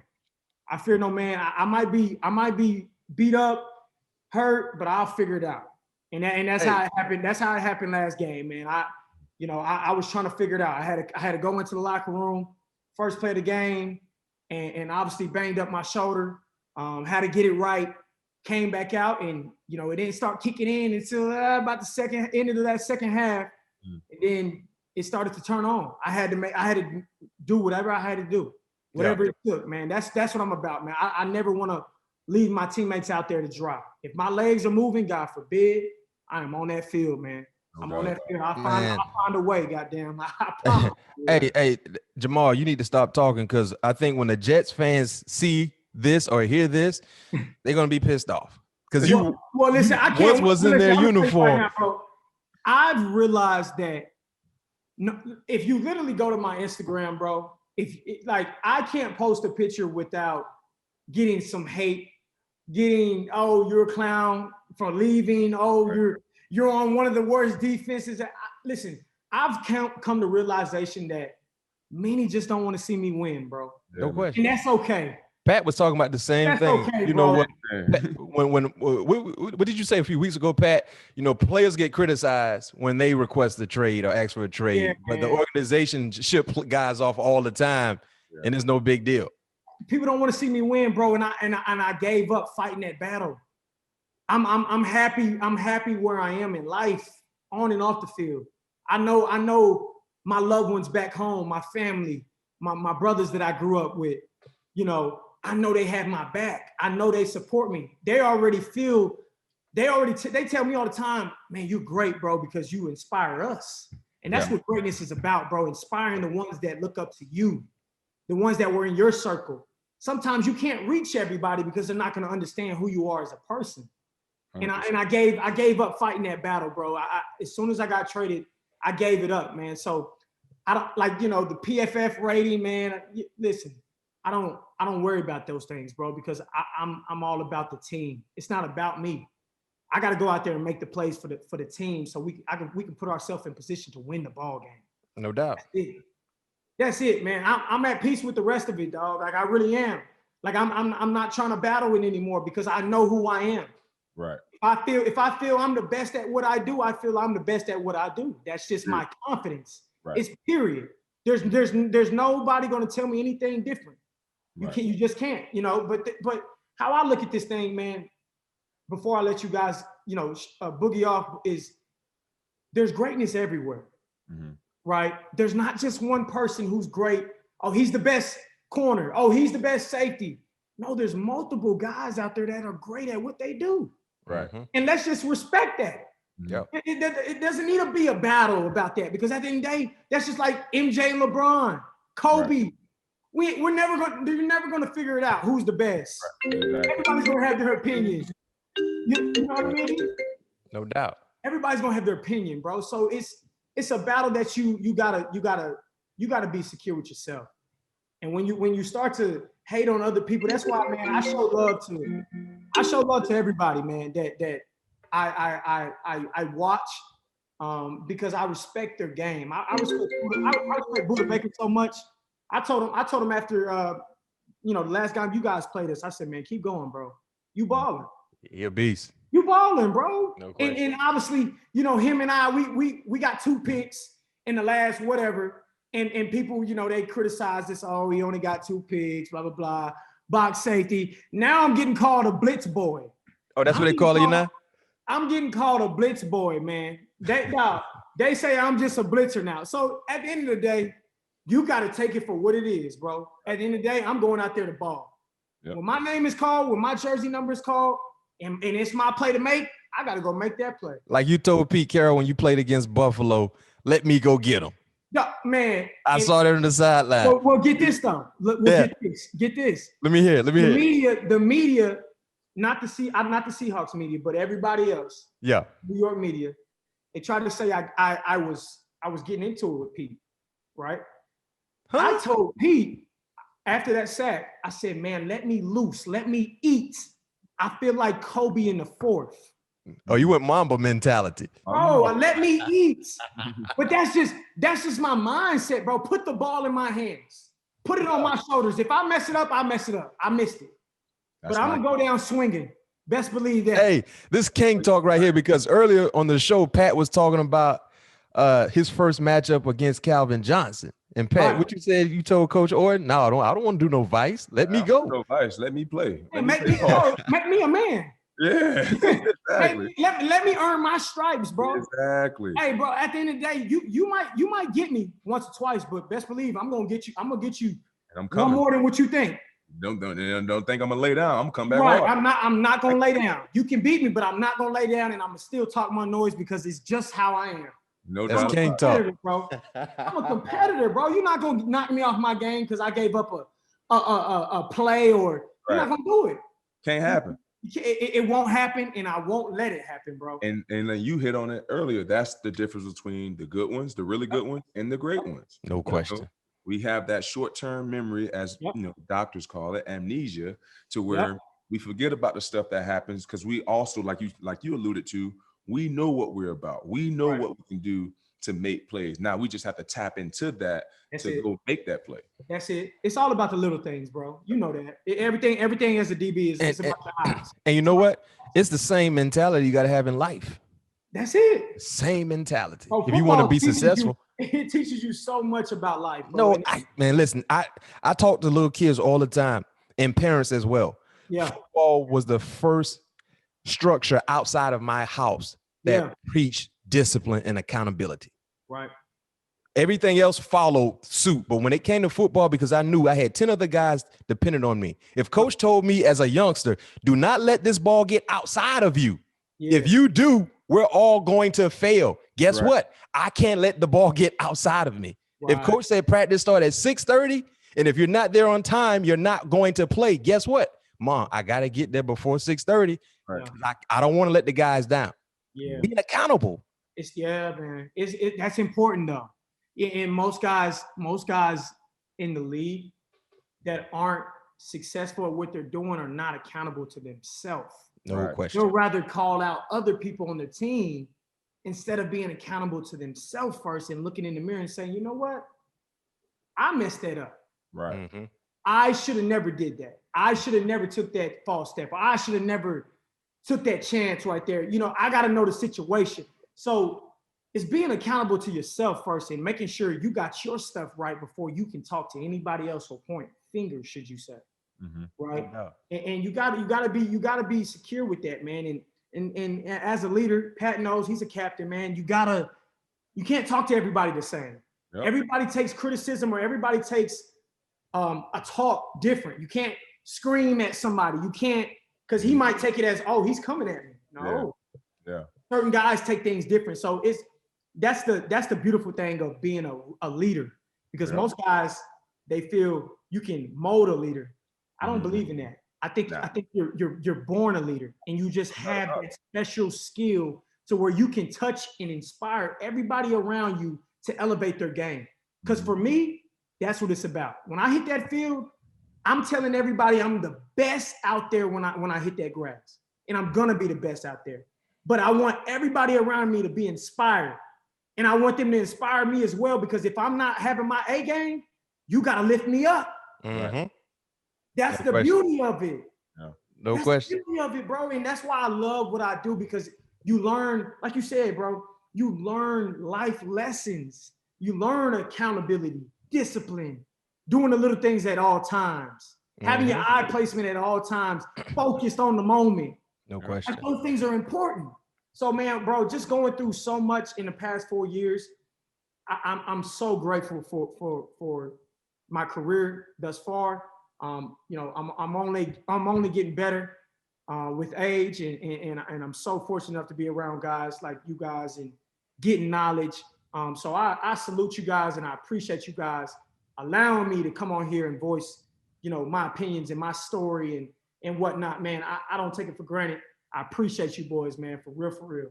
Man, this was all love, Jamal. We appreciate you coming on All Things Is Covered for sure, and we'll definitely we'll double back. I look forward to, man. Anytime, bro. Like I told you, bro. Anytime. I'll figure it out, man. I'll figure out a way, man. Hey, usually I don't talk to the opponents, man, the week, you know, the couple of days before. But I told Pat, man, I said I won't let you down, bro. I got you. I told you I'm gonna be on, and I'm gonna be on. I was a little late, but I was gonna be on. Man, listen, and you dropped some jewels, and you guys got some was it Sprite? Yeah, a little Sprite and root beer. Yeah, root beer on the line, a whole case. Yes, they make them 24 or 12. What the cases go for now? 12 pack or 24 pack? Probably. I'm a Costco's guy, so I get the 24. Oh, you blow it up. Hey, look, I try to stay. Hey, look, my chef hearing me over here talking about some soda, man. I know he getting mad at me right now by just hearing me. I stay away from all the soda, man. I got the thing about me, Jamal. I gotta have a Sprite after practice. Really? I have to have a Sprite because they give me that right amount of sugar that I need to keep me going throughout the rest of my day. Yeah, see, I'm pescatarian, bro. I've been pescatarian for 2 years. Yeah. Man, I tried that crap, man. That ain't working for me. Ain't work for you? Yeah, bro. I've been on it, man, ever since, you know, my chef challenged me, bro. Been 2 years in, bro. Just been. Do you feel a difference with your body? Yeah, I do, bro. You definitely feel cleaner. You feel cleaner, bro. You don't feel bloated. Yeah. You know, more energy. Yeah. Man, you feel good, bro. But I think that the importance of it is having the right type of food that you're putting in your body. Like, you got to know how much. You might have to put a little bit more carb, or you know what I mean, or you got to do certain things like that to make sure you get everything you need to perform. And I think that's important. So I'm very grateful to have my guy over here, you know, every day helping me with that, and staying on me, because, man, you know, Pat, man, you can, if you don't have any guidance, man, you'll go through the week and be like, man, look, man, let me eat this. I'm starving right now. Or so it's cool, man. I enjoy it, but that's just figuring out your body, figuring out what's good for you, because not everything works for, you know, everybody's different. You know what I mean? That's just how it works. Man, again, bro, I appreciate you fellas, dog, for real, man. Well, you just as black men, bro, I appreciate y'all, man. Yes, sir. Yes, sir. Well, you go enjoy that dinner, baby. I'll see you Thursday night. We wish you the best of luck, baby. You already know, man. It's much love over here, man.